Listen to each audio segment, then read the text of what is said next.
Do it. Yeah. Settle down.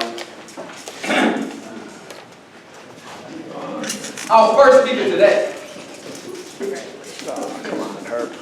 is distinguished Toastmaster Blake Smith. Today, Blake is completing his Competent Communicator Manual, project number 7, Research a Topic. Research your speech, sorry. The title of this presentation is, You Can Do It. Please join me in welcoming distinguished Toastmaster Blake Smith. Good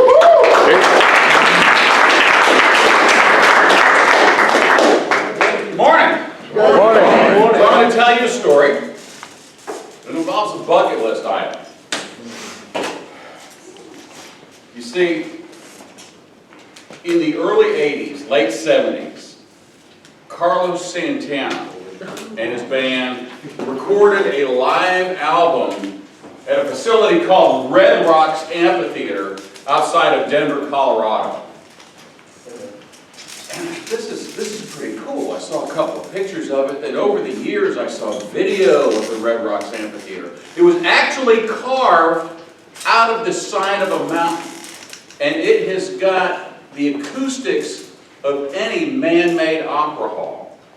There used to be a venue competition, the best outdoor venue competition worldwide, that was held every year.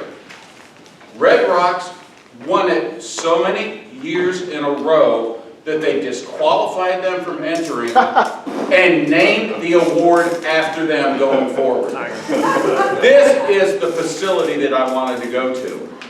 And I found out that Nathaniel Rateliff and the Night Sweats, some of you guys with hair my color have no idea who they are. Look them up. Look up SOB, and yeah, that's what it stands for. Found out they were playing. Built an entire week of partying, going to football games, going to Pikes Peak. Oh, hang on just a sec here. Let's stop and back up just a minute. You know, when you join Toastmasters, you join Toastmasters for a specific reason. At the Toastmasters International Convention from 2001 to 2011, they took a survey, and they wanted to know why you joined Toastmasters. All right? So, would you believe that 79.6% of those that were in the clubs joined because they wanted to overcome the fear of speaking? Can anyone relate to that? Yeah. Okay. All right. So they took that 79.6% of speakers and they said, how many of you have done an impromptu, off-the-cuff speech? Well, the hands came down. This is year after year after year. The average of those speakers over the years that had not done an off-the-cuff, impromptu speech was 49.7%. Of that 70, 49% of them had never taken the challenge to do that. Why not? If you're joining a club, if you're joining Toastmasters, not just any club, to beat the fear of public speaking, to beat a lack of confidence, one of the main ways that you can beat this is to take an impromptu. Don't be afraid of it. I got texted last night about doing an out-of-pocket for a hip-pocket speech. Yeah, what the heck? Why did I do it? Did I have an idea what I was going to speak on? No, I was having a beer with distinguished Toastmaster Andy Brown. We were getting ready to walk across the street to see Deep Purple at the Dr. Phillips Center.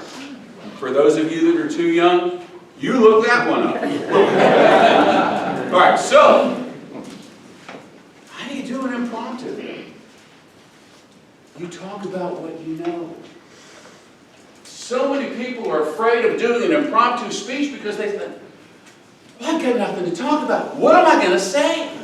I don't have a hip pocket speech. Right? Some of you ladies don't even have hip pockets. Come on. So people are mistaken when they think they need to be sedulously preparing for a speech. They got to get ready 2 weeks in advance. They got to have a topic. Then they've got to go out and they've got to get memorized. Incorrect. Incorrect. You see, the best story is one that you've lived, one that you're in, like Red Rocks. You can see the joy on my face as I'm describing this venue.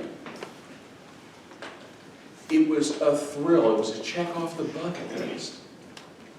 You know what? I was in that story. I saw these guys. I smelled the weed in Colorado. It was a show. My wife says, "You don't like cigarettes. Does that bother you?" I said, "No, baby, that's like an old friend. This is what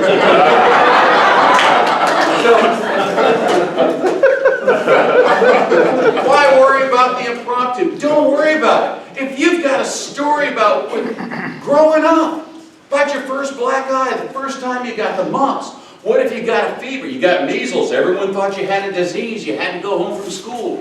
You hated nuns growing up. I did, that's for sure. But these are your life stories. What happened to you the other day when you were making a sale? Did a client jack you up? Because buyers are liars. Is there a real estate person who said that? Yes. I'm married to a realtor. I know that. So, yeah, and I looked over here and Benjamin's like, "Oh yeah. Go if I not." So, what I'm saying to you is this. Don't be afraid.